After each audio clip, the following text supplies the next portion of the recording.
My family always said I was being dramatic. That was their word for me. Not sensitive or creative or emotional, just dramatic. It was the label they slapped over my mouth every time I tried to tell them I was hurting. So I decided to show them just how dramatic I could be. I decided to do it at my father's 60th birthday party, in front of all the friends and colleagues he'd spent a lifetime trying to impress. In my hands, I am holding a binder. It is heavy. It is filled with every twisted secret, every little act of cruelty they tried to hide, every lie they told to convince the world they were a perfect family. This is the story of how I read it to them, page by page. The final straw wasn't some grand, explosive event. It was a phone call just last month. I called my mother, trying for what felt like the thousandth time to have an adult conversation about the past.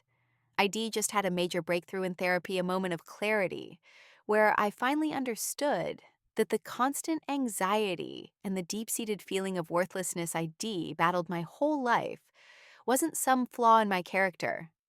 It was a consequence, a direct result of what they did and what they failed to do. When I tried to explain this, her voice went cold. "You are still so dramatic," she sighed, the sound crackling with impatience. "You need to let go of the past. Your father is turning 60. Can't you just be happy for him?" That was the moment the last shred of hope I had for them just evaporated. It was the moment I realized they would never see it. They would never acknowledge the truth. So I decided I would make it impossible for them to ignore. When people hear the word abuse, they picture bruises and broken bones.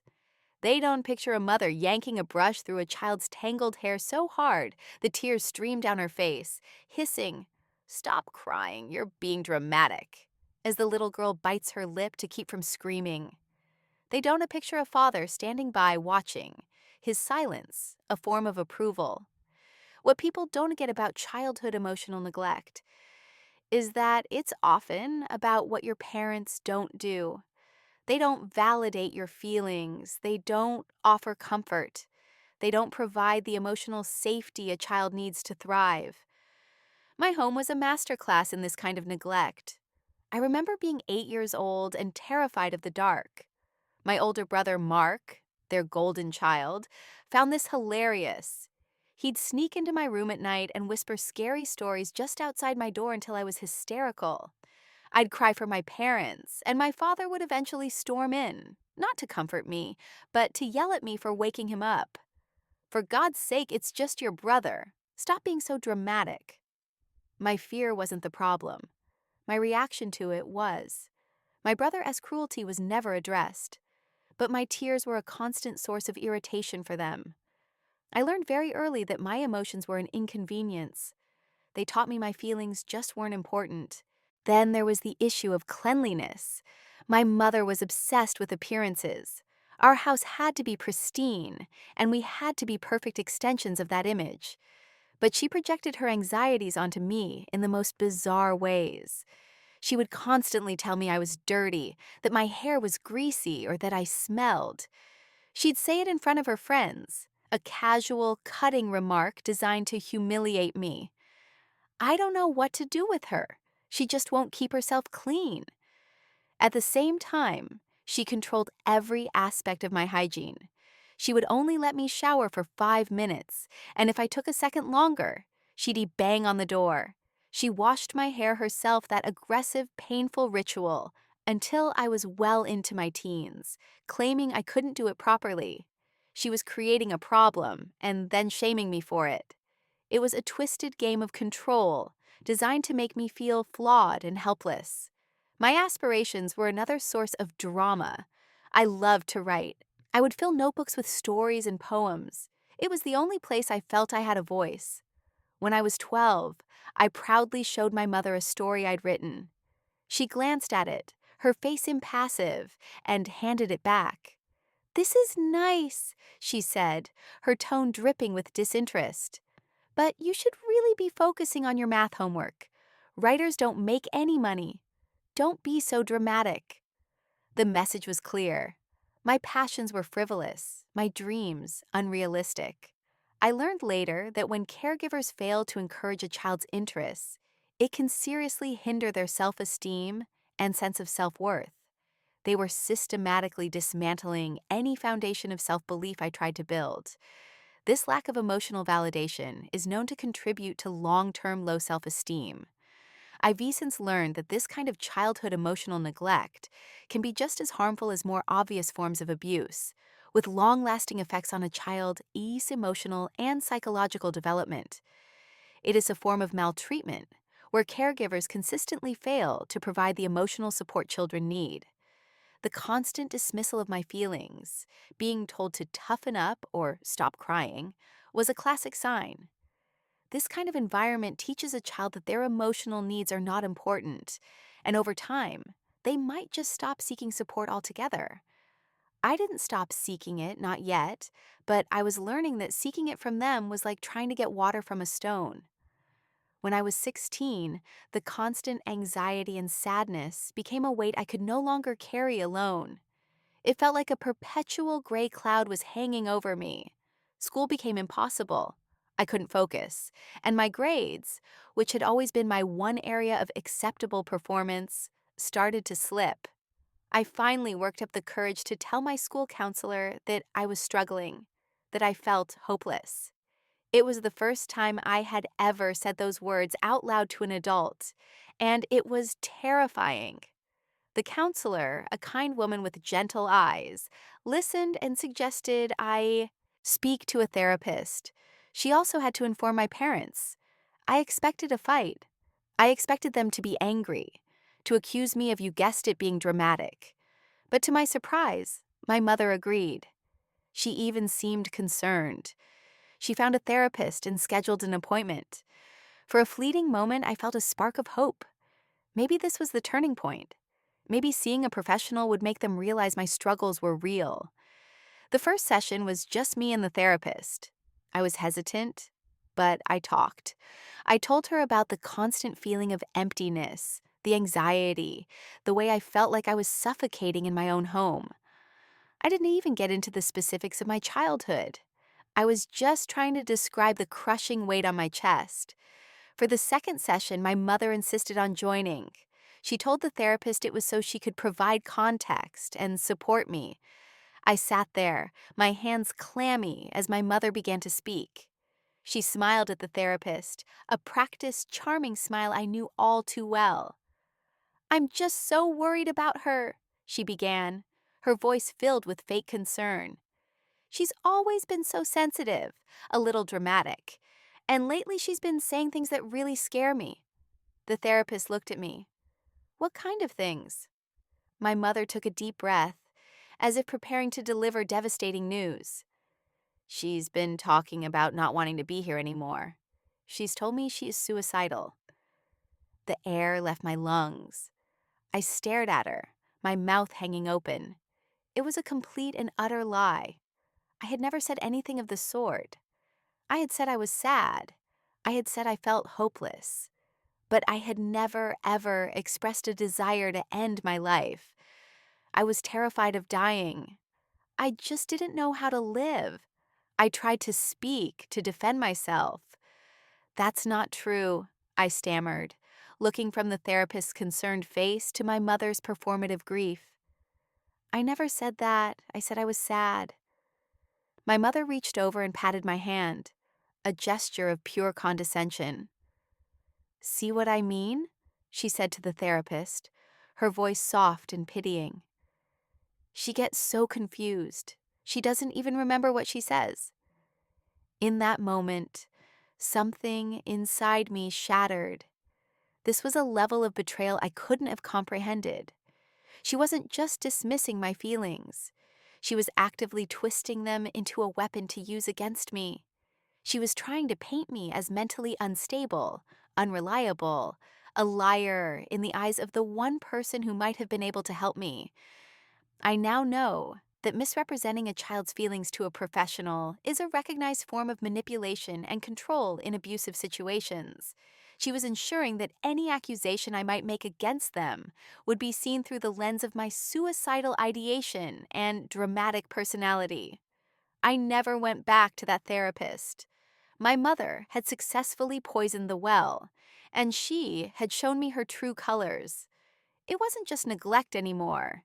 It was active, malicious sabotage. She wasn't just failing to help me. She was deliberately hurting me to maintain her facade of being a perfect, caring mother, dealing with a difficult child. That was the day I stopped seeing her as my mother. She became my adversary. That betrayal in the therapist's office was the end of my childhood. I was 16, but the part of me that still hoped for parental love and protection died in that sterile beige room. From that day on, I had one goal: escape. I stopped trying to talk to them, stopped trying to make them understand. I became a ghost in their house. I put my head down, studied like my life depended on it, because it did, and focused all my energy on getting a scholarship to a university as far away as possible. My dramatic dreams of being a writer were now my lifeline. I wrote application essays that bled with a raw honesty I'd never been allowed to express. I didn't write about them, not directly. I wrote about the feeling of being voiceless and the desperate burning need to be heard. The day I got my acceptance letter with a full scholarship, I didn't feel joy. I felt relief. It was a physical sensation, like a steel band around my chest had finally snapped. I showed it to them at the dinner table. My father glanced at it and said, "New York? That's a long way away and expensive." "It's a full scholarship," I said, my voice flat. My mother forced a smile. "Well, that's wonderful, dear. We'll miss you terribly." But I could see the flicker of something else in her eyes. It wasn't pride. It was annoyance. My success was an inconvenience. It meant they were losing their scapegoat. The day I left for college, my brother Mark smirked at me as I loaded my secondhand suitcases into a friend's car. "Good luck in the big city," he said, his voice dripping with sarcasm. "Don't come crawling back when you fail." My parents gave me $100 and a perfunctory hug. That was it. No tears, no heartfelt goodbyes. It was like I was leaving for a weekend trip, not starting a new life on the other side of the country. Those first few years were brutally hard. The loneliness was a physical ache. Of course, that deep feeling of being flawed and unworthy doesn't just go away. It's what happens when you grow up emotionally neglected. It often leads to profound feelings of inadequacy and low self-esteem in adulthood. I struggled to make friends, constantly terrified that my true, dramatic self would be exposed and they would reject me. I worked 3 jobs on top of my full course load to cover living expenses. I was exhausted, terrified, and completely alone. There were so many times I almost gave up, almost believed my brother's prophecy that I would come crawling back. But every time I felt that despair, I remembered my mother's face in that therapist's office. The memory of that cold, calculated betrayal became my fuel. I refused to let them win. I refused to become the failure they expected me to be. I poured all my pain, all my rage, and all my longing into my writing. My professors saw something in my work. They saw the voice my family had tried so hard to silence. They encouraged me, they mentored me, and for the first time in my life, I felt seen. I felt validated. After graduation, I stayed in New York. I got an internship at a small publishing house, then a job as a junior editor. I kept writing in my spare time, pouring the story of my childhood onto the page, not as a memoir, but through fictional characters who were just as broken and just as resilient as I was. A few years ago, I sold my first novel. It wasn't a bestseller, but it was published. It was real. It sat on bookstore shelves with my name on the cover. Then I sold a second and a third. I started getting invitations to speak at literary festivals. I built a life for myself, a life filled with genuine friendships, a loving partner, and a career that was born from the very passion they had tried to extinguish. I was happy, genuinely, peacefully happy, and I did it all without them. The invitation arrived in a thick cream-colored envelope. Engraved calligraphy announced the 60th birthday celebration of my father, to be held at the most exclusive country club in their town. It felt like a summons, not an invitation, a command performance. I hadn't seen them in person in nearly a decade.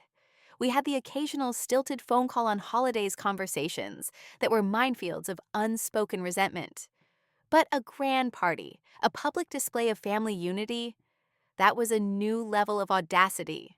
My first instinct was to throw it in the trash. But then an idea began to form. It started as a dark little whisper and grew into a roaring flame.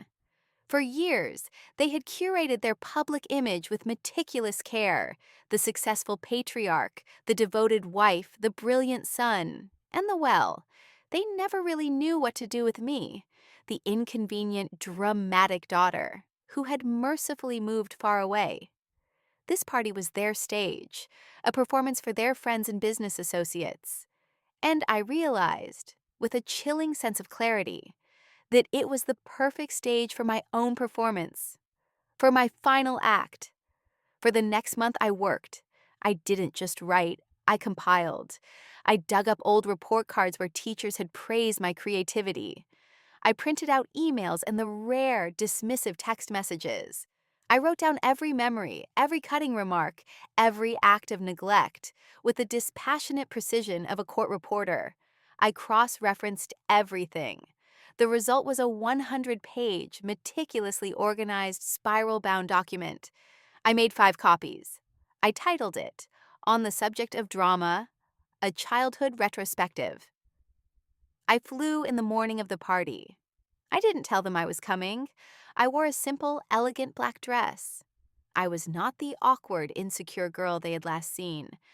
I was a woman who had built her own world on the ashes of the one they had tried to burn down. When I walked into the ballroom, a hush fell over the small group of people who recognized me.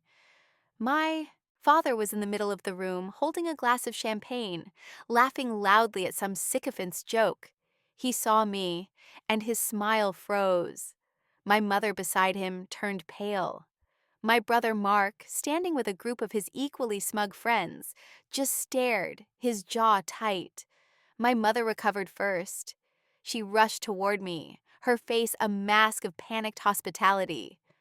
"Darling, you came. We didn't know you were coming. What a surprise." She tried to hug me, but I took a small step back. "I didn't want to miss it," I said, my voice calm and even. My father approached, his eyes dark with suspicion. "What is this? What are you doing here?"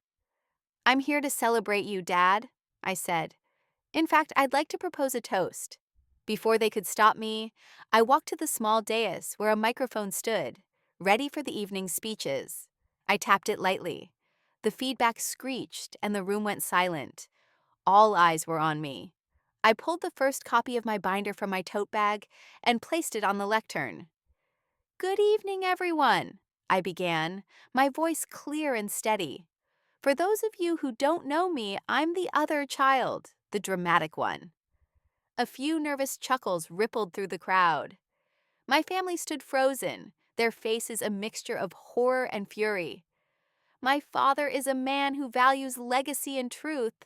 So, in honor of his 60th birthday, I thought it would be fitting to share a piece of our family's true legacy. I've compiled a small retrospective. I've brought copies for everyone, but I'll just share a few highlights. I opened the binder. Page 1. The definition of drama. My family has often used this word to describe my emotional responses. However, psychologists might use different terms. For instance, punishing a child for expressing sadness or anger is a sign of emotional neglect. Let us turn to Exhibit A, page 5. A detailed account of my mother's preferred method of hairbrushing, which regularly reduced me to tears, for which I was then shamed. My mother let out a small, strangled gasp. Her friends were staring at her, their smiles gone. Let's move on to family loyalty. Page 19. A transcript of my brother Mark's nightly terror campaign against his 8-year-old sister, and my father's response, "Stop being so dramatic." Mark, you've built a successful career as a child psychologist, haven't you? It's fascinating given your early passion for inflicting childhood trauma, not healing it. Mark S. face was beet red. He looked like he wanted the floor to swallow him whole.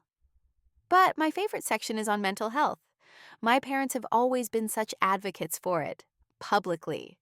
My father even sits on the board of the Community Mental Health Initiative, which makes the events on page 47 so compelling. This is an account of my mother, in a therapist's office, deliberately and falsely claiming her 16-year-old daughter was suicidal, purely to discredit her in the eyes of a medical professional. An act of profound psychological manipulation. A wave of murmurs swept through the room. People were turning to look at my parents, their expressions ranging from shock to disgust. "This binder," I said, holding it up, "is filled with dozens more stories like these. Little moments that, on their own, might seem like drama. But when you put them all together, they tell a different story.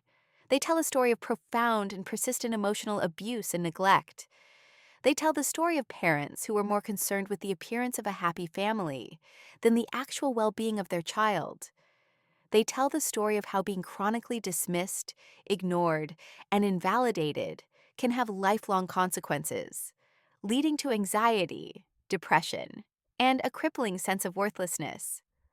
I looked directly at my father. His face was ashen. His big, important friends were looking at him like he was a stranger. "So, happy 60th birthday, Dad," I said, my voice softening slightly, but losing none of its edge. "You all told me I was dramatic. You told me I was overreacting. You wanted a show. Well, I hope you enjoyed the performance. Ivy left a copy of the full script at each table for your reading pleasure." I picked up my bag, left the binder on the lectern, and walked out of the ballroom. I didn't look back. Behind me, there was only silence. A thick, damning, beautiful silence. I didn't stick around for the fallout. I went straight from the country club to the airport and took the last flight back to New York. By the time I landed, my phone had exploded. Dozens of missed calls from my parents and brother. A string of text messages that escalated from furious to pleading to venomous. The first was from my father. "How dare you? You have ruined me." The next from my mother. "Your father is devastated. I don't know what you think you accomplished, but you have destroyed this family." And from Mark. "You're insane. You need help. You'll be hearing from our lawyer." I read them all one by one, feeling nothing but a strange, quiet calm. The threats didn't scare me. The guilt trips didn't land. They were just words from people who no longer had any power over me. I turned my phone off. The next morning, I changed my number. A few days later, I heard from an old family friend, my aunt, who wasn't really my aunt. She called, her voice a mix of awe and horror. She said the party ended almost immediately after I left. People just grabbed their coats and fled, too embarrassed to even say goodbye. My father's business partner had called him the next day to dissolve their partnership. The Community Mental Health Initiative had asked for his resignation. The perfect facade my parents had spent a lifetime constructing had crumbled to dust in a single evening. She told me my mother was telling everyone I had had a psychotic break, that everything I said was a lie. But no one was buying it. My calm, methodical delivery, the sheer detail in the binder, it had the undeniable ring of truth. My revenge wasn't loud and messy. It was quiet, organized, and utterly devastating. It wasn't drama. It was a reckoning. For weeks, I waited for a wave of guilt or regret to hit me. It never came. What came instead was peace, the constant low-grade hum of anxiety that had been the soundtrack to my life for as long as I could remember was finally gone. By speaking the truth, by finally making my voice heard, I had set myself free. The revenge was never really about them. It was about me. It was about taking back the narrative they had stolen from me. It was about proving to myself that I wasn't the flawed, dramatic, broken person they had raised me to believe I was. My story is my own, and it was extreme. But the feelings behind it, the feeling of being dismissed, of having your reality denied, are incredibly common. If you've ever been called too sensitive or too dramatic when you were just trying to express your pain, know that you are not alone. Your feelings are valid. What would you have done in this situation? I'd genuinely love to hear your thoughts in the comments below. Sharing our stories is how we take our power back. It has been a year since that night. I haven't spoken to my parents or my brother, and I don't think I ever will again. Some might call that sad, but to me, it's the definition of a happy ending. I no longer spend my energy trying to be seen by people who are determined to look away. Instead, I focus on the people who see me for who I am and on the life I built for myself. The little girl who cried over her tangled hair and hid her stories under her bed is still a part of me. But she's not scared anymore. She's not hiding. She's the one who wrote this story. And for the first time, she feels heard. Thank you for listening.